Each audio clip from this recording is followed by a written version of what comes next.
देखिए, कल जो भारतीय राष्ट्रीय कांग्रेस की बैठक थी केंद्रीय चुनाव समिति की छत्तीसगढ़ को लेकर, उसको लेकर बड़ी उम्मीद थी। बहुत तैयारी प्रदेश नेतृत्व के द्वारा की गई थी। स्क्रीनिंग कमेटी के स्तर पर अजय माकन के द्वारा भी काफी मेहनत की गई थी और बड़ी तैयारी के साथ पूरे दल बल के साथ में छत्तीसगढ़ के तमाम बड़े नेता दिल्ली पहुंचे। दूसरी महत्वपूर्ण बात यह थी कि चूंकि चुनाव आयोग के द्वारा कार्यक्रम घोषित कर दिया गया और उस कार्यक्रम के तहत आज से नामांकन दाखिला भी शुरू हो रहा है। पहले चरण के अंतर्गत वोटिंग 7 तारीख को होनी है, तो उम्मीद की जा रही थी कि भारतीय राष्ट्रीय कांग्रेस किसी नतीजे पर पहुंच जाएगी टिकट वितरण के संदर्भ में।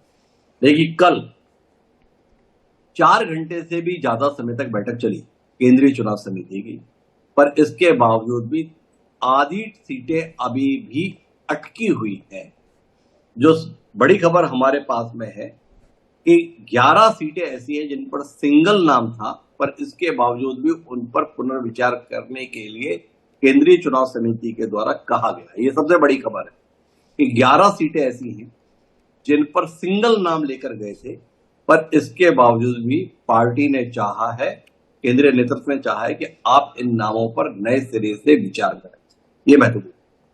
पर दूसरी महत्वपूर्ण बात यह है कि प्रदेश के मुख्यमंत्री भूपेश बघेल, विधानसभा अध्यक्ष चरणदास महंत और उनके साथ बाकी मंत्रिमंडल को मैदान में उतारने के संदर्भ में पार्टी के द्वारा पूर्ण सहमति दे दी गई। मतलब उनके टिकट क्लियर हो गए।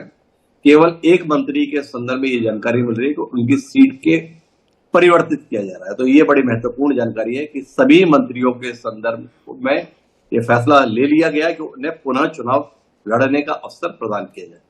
मुख्यमंत्री के संदर्भ में भी ये दावा भारतीय जनता पार्टी के कुछ नेता कर रहे थे कि वो 2 सीटों पर चुनाव लड़ेंगे, लेकिन स्वयं मुख्यमंत्री भूपेश बघेल भी इस बात से इंकार कर चुके थे। और कल केंद्रीय चुनाव समिति की बैठक में भी जो फैसला हुआ है, उस फैसले के अनुसार जो हमारे पास जानकारी है वह यही है कि वह एक ही सीट पर चुनाव लड़ेंगे और वह सीट पाटन विधानसभा क्षेत्र ही होगा।